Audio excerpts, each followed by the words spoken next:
This podcast is brought to you by Taaffes Bar. Taaffes Bar are Galway's #1 GA pub in the heart of the Latin Quarter, with live Irish music twice a day.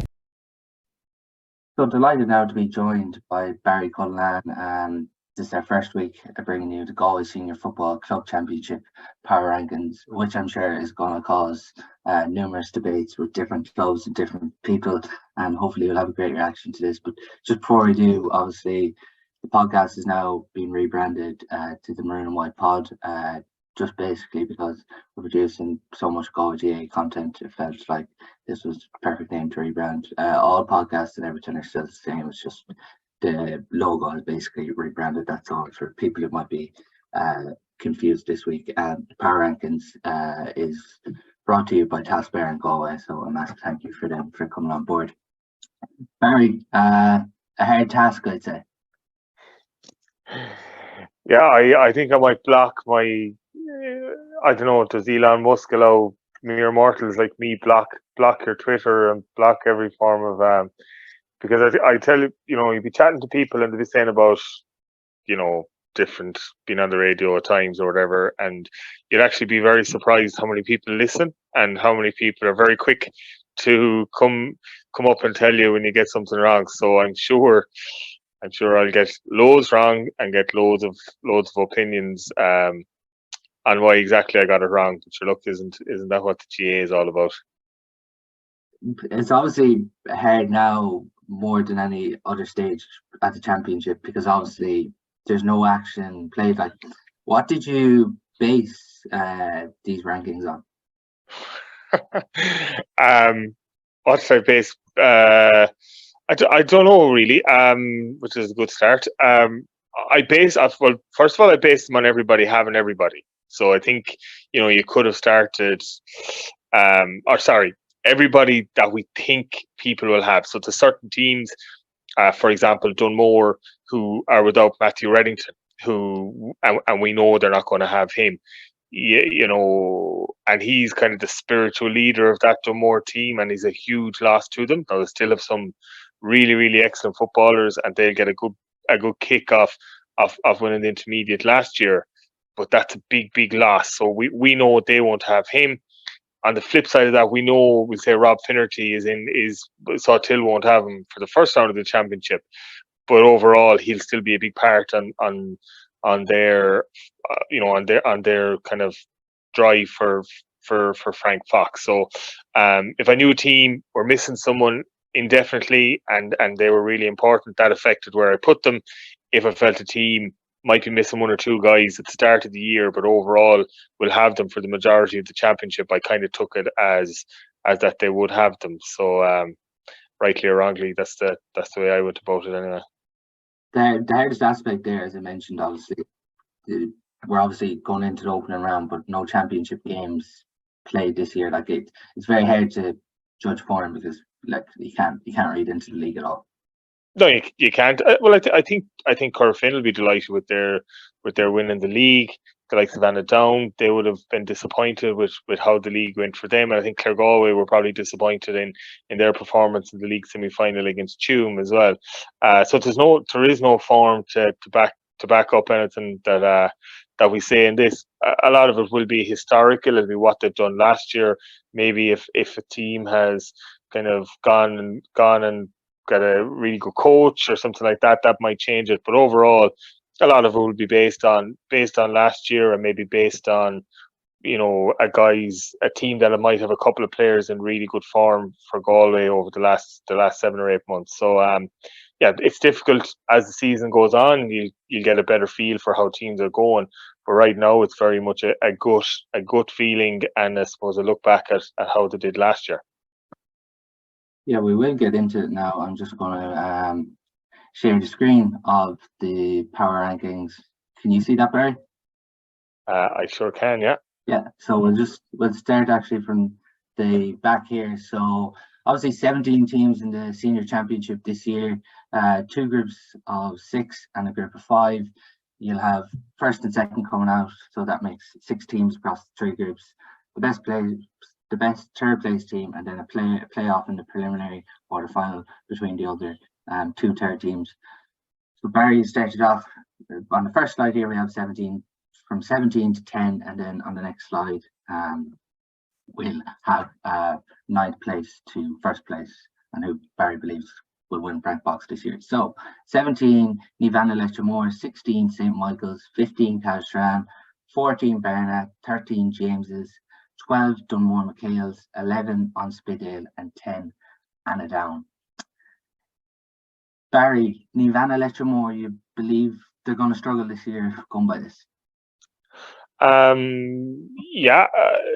Again, this is probably the slide that will cause most consternation, because there's a lot of teams there that'll feel that, like if I'm playing for Carlstrand, I could very easily turn around and say, like, we're ahead of a lot of those teams. That's just you have to look at it in the round as well and say that it's very difficult, to rank maybe 12, 13, 14, 15. Carlstrand could turn around very easily if they were in the group on Spidgel, Dunmore, St. James, or Barna, and take them out. I think Lettermore, just at the back of last year, they haven't probably brought through an awful lot of new talent recently, and have lost quite a number of players of the older generation that were bringing them, or making them a really, really competitive team. They need all the support that they can get, in terms of the Galway County Board. They're a really, really important part of the community out there, and it's really, really important that football stays strong in a lot of these communities. Unfortunately, it's not anyone's fault in Lettermore, or in some places where at the moment they're struggling at the population base. And that's why, a lot of the big population centres are going to get stronger and stronger. Unfortunately, I just think this year could be a struggle for Lettermore. Now, that's not saying that they're going to go down. Absolutely not. They could get, a really good win that'll set them up for another crack at the championship next year, or they get to a relegation decider and they pull off a really good win. But I just think, in terms of, if every team plays at 100%, which we know they won't, but if every team hypothetically was to play at 100%, I just think Lettermore might be the one to really struggle at that stage. Yeah, Lettermore as well. Matthews Barrett and Ushie McDonough are away in Boston playing football at the moment. So they're two significant losses. 16 is actually surprised me the most. St. Michael's, quarter-final last year, league semi-final this year. What's the reason for that? Do you know what? Now that you say that, I probably should put them up the table. Honestly, like, as I said, I would probably slightly have Annadown a little bit ahead. I don't know why. Maybe it's the fact that my mother's from Annadown. I have a bit of a loyalty to them, but I would probably have them a little bit ahead of 16 to 11. But you could throw 16 to 11 in and come up with any kind of a formulation. St. Michael's probably deserve to be a bit higher up the table. Dunmore McHale's, they haven't had a history at senior level, so that they deserve to be much higher than them. Barna, Carl James. I think I saw St. Michael's a couple of times last year, and they played well in some games. I just think they lack a bit of consistency, and they were probably relatively lucky to get out of the group last year. That's why they're not higher up the table. Do I think that they're going to struggle in terms of going down? Probably not. But overall, I would see them in that mix of that St. Michael's, 2 on Spidgel, that group of teams there. Just reading the 2 Murray preview is excellently put together by Billy Costa. It is every year. The information is just great to get, like, when you're doing this kind of thing. But 15, Calshran, the losses they've got: Keane Darcy to Ballyboden, St. Enda's, Oisin O'Brien to Navan O'Mahony's. I'm unsure if Alan Morris will be back yet with his cruciate injury, but the 2 losses for them are really significant losses. Yeah, and that's why I kind of have them further down the table. And again, yeah, you're right in terms of what Billy Costa does before the hurling and football championships is absolutely brilliant and great work. And the clubs have he has built a good relationship with the clubs, and they're willing to share information with him, which is a good sign of any journalist. But yeah, they're absolutely massive losses. And Keane Darcy is a guy I had at under 21 level brilliant young fella, probably never kicked on to the level I think that he could have got to. And Carl Strand's loss is Ballyboden's gain. But again, you know, it's just the population base that they just don't have the playing personnel to come and backfill those sort of positions. So that will put them under pressure. But they've now got one of the most exciting defenders in the country in Johnny McGrath, and they'll be hoping that him and the other guys around him can kind of steady the ship and just maintain senior status for the next couple of years and allow maybe a couple of more minors or a couple of more under 17s to come and backfill the Keane Darcys and these guys. So it's a difficult position for them to be in at the moment. Tommy Joyce is over them. He's plenty of experience. He'll certainly get a tune out of them. But just do they have the players capable of pushing on to quarterfinal, semi-final stage? I don't think so, which probably puts them in the mix of that bottom few teams, you know. Yeah, and even in previous years, they have found themselves in the relegation battle. So you think with those two players, they're going to be up against it. But who knows? They could defy logic here and get a good season under their belt. Sporting Berna, it really feels like, I know we say the league doesn't, it's hard to read into it too much, but Berna won their first ever trophy this year at senior level, which seems huge, winning that Division 2 league title. They seem to be going in here with a lot of momentum into the championship. Yeah, they're a good team. I'm not sure they're a top 8 team, but they're certainly up there. Sean Conlon, when he was there, did a really, really good job, and I think they get to the county semi-final a couple of years ago. And again, probably deserve, you know, to maybe be a little bit higher up the table, and you know, in terms of Keane Hernan and Sean Fitzgerald, they're two excellent defenders, and they've shown really good form for Galway this year. And it'll be interesting, no more than all the teams, it'll be interesting to see how those Galway players go and perform. So we know the older guys, like the Jamie Comers, the Paul Conroys, they've traditionally performed very, very well for their clubs. They're now, the next group of guys is going to have to do the same. So, you know, Jack Glynn is in the States, but, you know, when he comes back, he's going to have to perform for Clare Galway. Sean Fitzgerald, Keane Hernan are going to have to perform for Berna, Johnny McGrath for Carlos Strand. So that's an interesting kind of adjunct to the county championship. But at the moment, I would just feel Berna, again, as I said, possibly would feel that they should be higher up the table. Probably would be pushing Anna down if they met in the championship.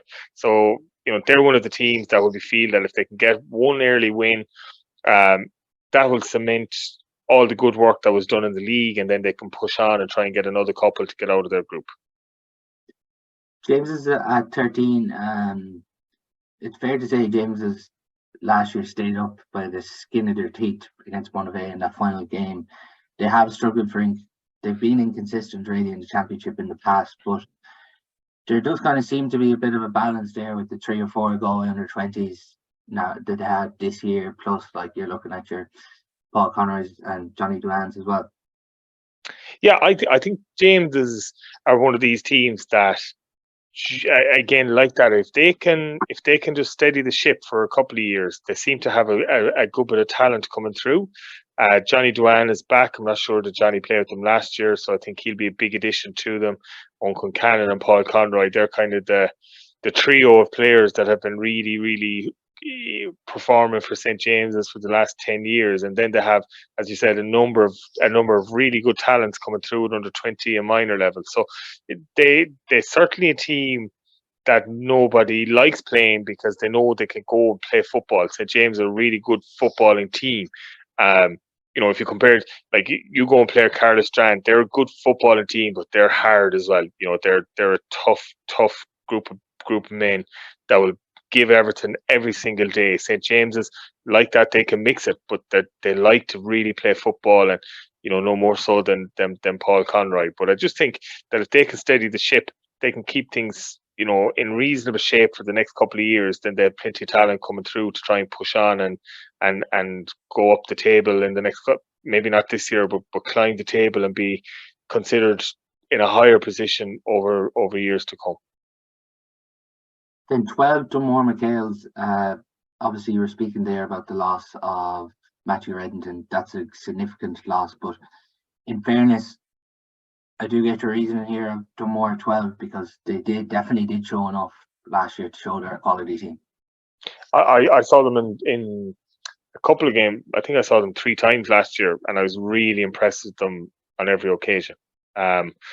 They're pacey. They want to play football. They've good forwards. They can defend well, and they've good structure. And you can kind of see Gary Delaney kind of a Corofin stamp on it. They obviously don't have the quality that Corofin have, but they're trying to do the right thing. And I think if a team looks like they're trying to do the right thing over and over again, eventually it will pay off for them, and eventually it will work.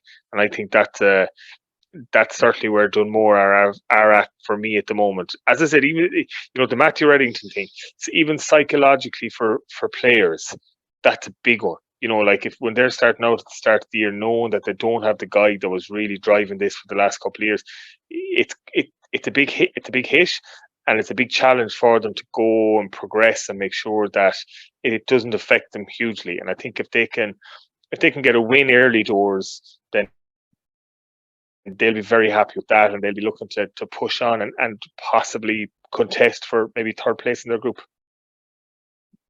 Then 11 on Spiddale. On Spiddale are one of these teams that are always hard to beat, but without Fionn O'Lee and Liam O'Cally still in Australia, similar to some of these clubs, like significant losses again. Yeah, huge, and isn't it a I suppose it's a telling factor across all teams. Is just the amount of young fellas that are going abroad, they're traveling, and they're absolutely dead right to do so. It's the world is a very small place now. They can go and explore it very easily, and more power to them. And we hope that they have a really enjoyable time. But the guys that are left at home are going to have to carry the can. And I just think on Spiddale have some really good players, no more so than Anton O'Lee, and I think Anton O'Lee, he's a really good player, and I think when he was with Galway, I thought he was exceptional as well. And not many clubs have that, all out and out centre forward that like to go, drop off, play, a bit like Ryan O'Toole maybe for Westmeath, that wants to get on the ball. Similar, not as good, but similar to kind of maybe Marty Clark when he was with Down, Ciara McDonald who's with Mayo, likes to go collect ball. Maybe it's because they're left-footed. You never hear of a fella having a glorious right foot, but he certainly has a glorious left foot. I think any team with Anton O'Lee in it will definitely go and create scores.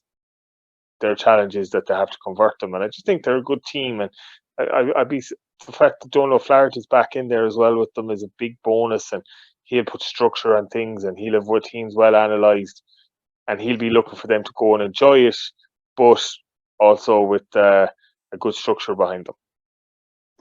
Isn't that thing, just before we come to 10th, how strong clubs' management teams are this year, particularly in the Galway Club Championship? I think you have everyone who was in the Galway minor setup this year involved with the team. Everyone who's in the under-20 setup involved in a team. And then you're seeing just numerous ex-Corofin footballers as well involved with teams this year. Yeah, absolutely.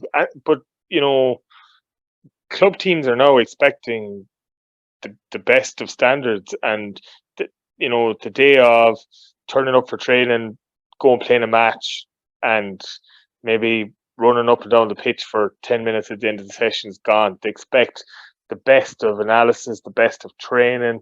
They expect their matchups to be right. They expect their video analysis to be right, their medical, their S&C, all to be right. Because, from my experience, even, with my own club in Thurlockmore is like there's no such thing anymore of like, looking out the gate to see who's come training. They all train, and they want to train, but they want training to be good, and they want the standard to be high. And I think clubs have to try and go and do that. And from what I can see, looking at it, most clubs have gone and tried to get the best that they can to match their own, I suppose, resources. Then Anna Down at 10th has obviously it might be well known to people, but there has been a bit of a situation this year with the Down management where Barry Donnelly was in as coach. He departed, and in the last few weeks, Galway minor football manager Alan Glynn has now come into the role as coach. Did that buy into your ranking here of Down? Yeah, I think if that hadn't happened, and considering that they didn't fulfil some of their fixtures in the league, the fact that Owen Curran has gone to New York, New York, I must say, and I said this to you, I think on with yourself, like the battle between Rob Finnerty and Owen Curran last year was one of the highlights of the championship for me. Or sorry, Tom O'Culhane and Owen Curran, two. They could volatile characters, you could say, and both tried to get under each other's skin, but they gave it socks. Tom O'Culhane kicked 4 for play, but Owen Curran was outstanding as well on the day, and I think just he's a huge loss to Down. But I think Alan Glynn will steady the ship, his experience, his coaching, and he'll put a structure on it to try and get the best out of them. They have some good players. Obviously, we don't need to talk about Damien Comer. Jeremy Kilcommons, Dahi Kilcommons, Malarkey, they're all good players. That Ryan Ford, good player with good pace. So I think if Alan Glynn can put a structure on it that they can try and get the best out of Damien Comer, they will improve, or they'll be thereabouts in terms of trying to get out of their group. The problem I would have maybe for Down is that if it's the first game or the first 2 games don't go their way, what happens then? And it could be a slippery slope. So at the moment, I have them a little bit ahead of kind of the bottom group, but I certainly wouldn't be putting the house on it. Yeah, it'd be interesting to see how that develops. So if we go on to the next slide for the next power rankings, we have here from 9th to 1st, and there's definitely some interesting calls here. 9th place, Cullinane, a disappointing year last year.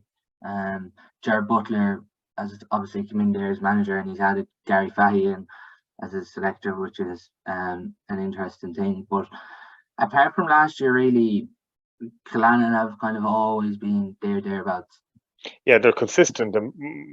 My take on this is very much based around the 2 Sweeneys. Now, if they're fit on the pitch along with Johnny Heaney, they have a good chance. Unfortunately, if Cahill or Patrick get injured, that puts Cullinane probably from 9th spot back down into that 12, 13, 14, 15 kind of an area. But I think if they can kind of get back to the form that they showed in 2021, they'll be hard to beat for that. They probably wouldn't be hard to beat for the top 5 teams, but for anyone else, then Cullinane become hard to beat. And as I said, having Gary there, such a figurehead, I'm sure Kevin will keep an eye on things as well and see how things are going. And as I said, I have a feeling for Cullinane that if they can get everyone right, that last year could have been an outlier and they could get back to 2021 kind of form. In 8th, Milltown, my old man, Jared Jennings, at the helm this year for Milltown. Interesting there, Justin Burke has actually come in as coach this year with Milltown, but really with Milltown, it's just like similar to Cullinane, they'll be thereabouts. And I'm sure they'll be absolutely sickened when you consider how last year went, when James Healy's free from such a difficult angle knocked them out of the championship. So, and that didn't get them through to the quarterfinal, and they're probably themselves going to want to have a point to prove this year now. Yeah, and they're producing some good young footballers as well. Obviously, the likes of Jack Horan. I think I would worry maybe for Milltown a little bit in the long term. They're still very heavily reliant on the Martins and James and on the Blakes. They probably need a couple more players to kind of push through to make sure that they're still the force at senior football that they have been over the last number of years. And like that, they probably deserve to get out of the group last year. Jarlath Jennings is a good guy, and Justin Burke will have good knowledge as well. I think it's his first coaching experience, so it's a good management team as well. I have Milltown in there, at 8, but again, could they be 9, 10, 11? They possibly could be. I don't see them featuring at the business end of the championship, but I certainly know that whoever comes up against them is going to know that they're in a game. Look, they're out at 7th. Now, if they're out, if they have everyone, they're really strong, but just with the early stages, it's unsure if Ryan Monaghan or Matthew Tierney are going to be back from the States this weekend. They get Cathal Donoghue from the Offaly under-20s, which is a massive player to get in, but unfortunately he's done his cruciate, so it looks like he's going to be out here for the year. But there's still some sublime footballers in it they're out when you consider the Lees, Eddie O'Sullivan at the back. You have those in 7th place. Yeah, and you know what? I think the fact that Alan Murphy is in his 3rd year is really it's a good indicator of the team, in that he feels he can continue, or I suppose first and foremost that he's enjoying the gig. If he wasn't enjoying it, 2 years probably would be enough. I think the fact that he's in there for a 3rd year and the players are happy, that's a good sign of a good camp. Again, like Ryan Monaghan and Matthew Tierney, I kind of took it that they would feature heavily for them in the championship, but maybe not in the first round. And I think they have some good players. I think Eric Lee is a fine footballer, really good wing forward. In the Tierney, obviously, personally, I would love to see them throw Matthew Tierney to the middle of the pitch, and I think even for Galway, it might be something that they could look at. I think he's so big and strong, and he can play football. Sometimes when he's in a wing forward position, not that he would be for Rare, but for Galway, he can be a bit, the game can pass him by a little bit. But I would like to see Matthew Tierney. I'd love to see him midfield for Rare, go and dominate a game, be on the ball all the time and drive forward at every opportunity. And I think if they've him and Ryan Monaghan, as you said, Eric Lee, I think they'll get enough scores to trouble teams. Again, are they going to be at the real business end of the championship? Probably not. But they'll certainly see themselves as one of the teams that if they could get a bit of momentum, they could see them push, quarter-final, and if they got a nice draw, possibly see themselves in a semi-final. If your own club, Claregalway at 6th, Jack Lynn obviously misses the first game, but is expected to be back after then. Conor Campbell's a blow with the shoulder injury, which looks like he's out for most of this year anyways. But this feels like a huge year for Claregalway. Pushed Mike Cullen close last year in that quarter-final. Probably have regrets on the overall performance, because it was really kind of the last 10 minutes where they really pushed Mike Cullen. But it does feel like a massive year for them now this year. It's a huge year. John Fitzmaurice is there for a number of years now, and he'll be looking to really try and put a stamp on this and make sure that they're showing real signs of progression. I think Nathan Granger is also in the States for the first one, and Conor Flaherty possibly as well. And obviously Conor Campbell out. So they're 4 huge players that they're going to have to backfill. The one advantage they have is that their first game is against Montpellier Moyloch. So even with a full team, there would be no guarantee. If Claregalway had everybody, Montpellier Moyloch would be still favourites. So the worst thing that could have happened to Claregalway is that maybe they get one of the teams that they're expected to beat in the group, but they're without all these players, and they get turned over. And then they have Montpellier Moyloch to come. So I think the fact that they've Montpellier Moyloch in the first one gives them the chance to say, look, this is kind of a free shot. If we get a result here, great. If not, it's not the end of the world. But it's definitely a big year for Claregalway. They're going to have to try and go and produce an abundance of talent coming through, the likes of Luke O'Connor, who's a serious talent.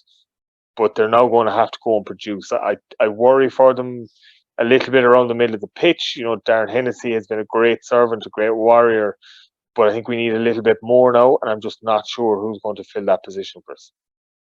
Can you throw some of them minors in from last year, like Jack Lonergan now, and those players coming through? Yeah, I'm not sure. I'm not overly in the know on it, but I'm not sure how much involvement they have at the moment. There's loads of them that could definitely play, like Savannah Monaghan and these guys, but are they kind of saying, look, let's bide our time, let's not try and introduce them too early, maybe. But down the line, if they get a bit of experience here and there in a couple of group games, there might be guys that you could see featuring an awful lot more. But, again, a lot will be dependent on Barry Goldrick at centre forward and Mark Rohan in full forward. Like Barry Goldrick to me is like, I love watching this fella. Like, on the ball, he's excellent. His passing, his ability to score, and his one thing for a small guy, his tackling technique is absolutely outstanding. He never gets shrugged off. He's always looking for dispossessions. He's always there. Good technique. Harries puts pressure on players, and as I say, gets a huge amount of turnovers as well. Does that surprise you that Barry Goldrick has never got a look with the Galway senior footballers yet? I think he might be involved with a development panel, which Barry's probably 25, 26 now, so maybe that Galway senior panel situation may have passed him by. He was really unfortunate that he got out of minor, started to get some trouble with his hips that kind of curtailed his progress a good bit. But I think if it was a Barry Goldrick that, from the get-go was fit and had no injury issues, I think he probably would have got a run with the Galway seniors at some stage. He has all the ability. I think he just obviously struggles a little bit with size. He can't do anything about that. And that might have gone against him in terms of being an inter-county senior footballer. Downstairs then at 5. Yeah, and I think deserved to be. Anyone that was at the league final, they played a really good brand of football, and I saw them against Clare-Galway in the semi-final. They're really good and brushed Clare-Galway's side.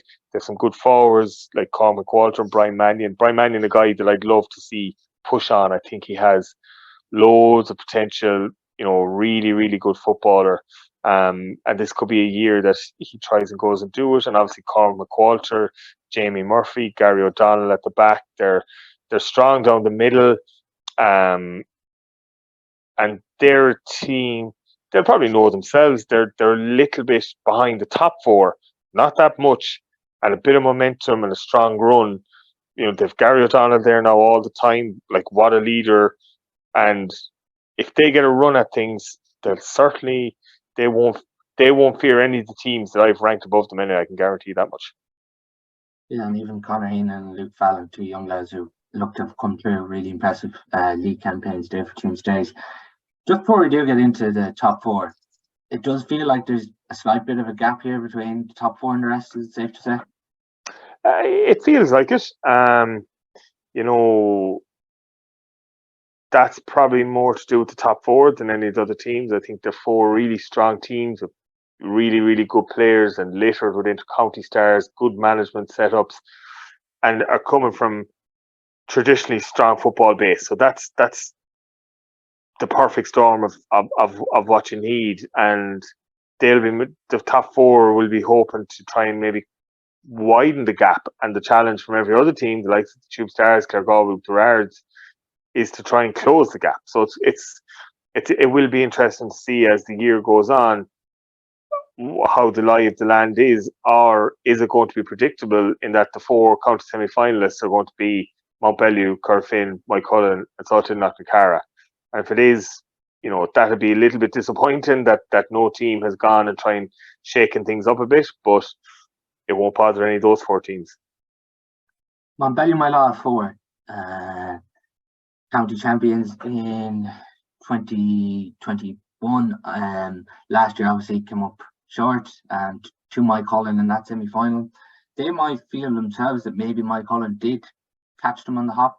They mightn't say that openly now, but that's what it sort of felt like. Keep it in, Michael Daly and Patrick Kelly working their way back to fitness at the minute. It feels, if they're going to challenge, it's imperative for those 2 players to come back, but there's definitely enough quality in this squad for them to challenge. Yeah, in terms of Patrick Kelly and Michael Daly, 2 really, really good footballers, huge potential in both of them, but have missed a huge amount. So I just would find it hard to see how Patrick Kelly went from, how he wouldn't have played any football all year to now go and try and dominate a club championship. And if he does, more power to the fella, and it's a big ask. And the same with Michael Daly. He's just missed so much now. It's hard to see how he comes back to a level that will make him the dominant midfielder that we know he could be. But they have loads of talent like Billy Mannion, Mark Mannion, John Daly, obviously Barry McHugh, Owen Finnerty. They've loads of talent up top. Um, can be a little bit over-reliant on Owen Finnerty at times. Barry McHugh can be a bit inconsistent at times, but when he's on form, very few better than him. And again, like that, they've a management team, obviously led by Val and Inda Daly, that like they're not going to fear if they have to play Corofin, Cullinane or Salthill-Knocknacarra. They will just be trying to make sure that they get to the stage where they face those teams. So not peaking for the first round against Clare Galway, not peaking for any game in that group, but trying to make sure that they can peak for that quarterfinal, semi-final, and final, and like try to pick a winner out of the top four would be very, very difficult. They're finished third, and I think it's with everyone. Just it's quiet in Carriffin at the moment. It probably feels like famine for some of their supporters when you consider the success they've had. They're really hungry this year to get Frank Fox, as you talked about. Really impressive league campaign, winning that game against Jim Stairs on penalty shootout. But everyone's coming back from fitness, from America, from everything. They look like they have a full squad early on anyways in this championship, and they really just seem to be coming under the radar at the minute. Yeah, and that clash early doors between Salthill and Corofin is going to be one that everybody's going to be keeping an eye on, because, you know, I mentioned Mount Bellew not peaking, but like Corofin and Salthill will want to go as hard as they can possibly go at this game and see where it puts them. You know, the Corofin one is going to be really interesting. So again, a bit like Clare Galway. So like Ronan Steed, to me, is a Rolls Royce of footballer, has been probably the dominant midfielder in Galway for the last 10 years. But, you know, age is kind of catching up on him a bit, and maybe not as mobile around the pitch as he once was. Just the legs aren't there. You know, so who's going to fill that role? Like, they can't rely on Ronan Steed for the next 10 years. Will they push Dylan McHugh to the middle of the pitch? Will they put him back full back? Where will they play him? Will they leave him at 6? All hugely interesting. But they've loads of quality. So, like, obviously from Bernie Power and goal to Ian Burke at full forward, and they're littered with Galway players all over the place. You know, the likes of Dara Silk, Dylan Canny, all these sort of players that could really light up a championship if they get a chance. So I think the Corofin project is a really interesting one. You know, will Dahi Burke come back and play a bit of football? Who knows what's going to go on there? But I think overall, Corofin will want to find themselves in a better position this year than they did last year. And right now, on paper, it looks like they have the capabilities to do that. But I think that first game will tell us an awful lot. I'm quite surprised here with second in my Cullinane. What was the reason behind Cullinane in second? Yeah, I was like, look, there's not a huge reason behind it. I guess I was at Salthill-Knocknacarra. My Cullinane game last year, probably felt Salthill should have won that. I thought Salthill were the better team, and I just put them on top. And I think Salthill look like they'll have pushed on in terms of some of their players. So the likes of Carl Sweeney, the form that he has shown all year, Daniel Flaherty, like John Maher is now, you know, where last year people were looking at this going, is this just an outlier of a year, or has he just been playing well for his club? He's now gone and done it for Galway. Tomo will have a point to prove to Pádraig that he wants more game time.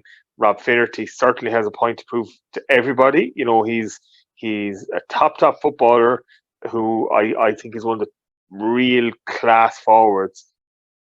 Through a mixture of everything, form and injury, didn't do it for Galway this year. So there's pressure on him to go and prove that he is as good as we all think he is. And I think if they can get that balance right, that puts them, you know, their management team is very strong. as is Mike Collins. But I think that just, to me, could change after this weekend. But to me, just right now, I would have Salthill slightly ahead of Mike Collins. And Salthill as well, it's noticeable Johnny O'Connor has come in as strength and conditioning coach there. Yeah, absolutely, and like that's a big plus for them, and not even in terms of the strength and conditioning, but just in terms of his presence around the place, his professionalism, his attitude. All of those things are real positives. And maybe previously there have been question marks over Salthill in terms of their mental strength. I think these are very new bunch of Salthill footballers that are trying to put their best foot forward, and at the moment they're certainly doing that. Then just on Mike Cullen, county champions from last year, came up short in the All-Ireland semi-final against Glen. Johnny Maloney, it's safe to say, is going to be some addition for them. James McLaughlin has been playing junior football in the league, kind of to work his way back to just competitive action too. Obviously, this weekend they're going to be without Jared Davern, Peter Cook, Sean Kelly, and I think Daniel Cox as well. But there's still so much depth in that Mike Cullen squad. Yeah, 100%. Now, I would imagine a lot of teams will have looked at the way Glenn set up against them in terms of trying to crowd out Desi Keneally, getting loads of bodies back, and frustrating Mike Cullen. And that's where Peter Cook will have to come into it to try and see can he kick some long range scores, and Sean Kelly to have to break the line. And Don Kennellan and his management team will certainly come up with. They'll have looked at that as well and looked like how they can go and improve in their attacking style when teams do set up like that, and they've all the qualities to do that. Sean Kelly obviously is probably one of the best footballers in the country, and what he offers you defensively and offensively is second to none. And they've loads and loads of quality. And if anyone from Mike Cullen is watching this, they'll be right. They'll have no problem, and they've every right to say that they should be the number one team. Absolutely. And I think that if you were to pick a team to get to a county final now, Mike Cullen would certainly be one of them. And can they go and win it? Absolutely. I think for me, I just feel that bit of hunger and freshness that Salthill-Knocknacarra have may just put them slightly ahead. Yeah, no, it's really fascinating. Obviously, round one gets underway this weekend. Now, just with the power rankings, these are not permanent. Barry will adjust them as the results happen and where he feels they need to be just. The more abuse I get from whatever team, the higher up the rankings they have to go. So obviously round one this weekend taking place across Friday and Saturday. We will have a preview as well later on of round one of the action. But that's the first edition of the Galway Senior Football Championship Power Rankings. Thanks a million, Barry, for coming on. Not at all. Hope everyone goes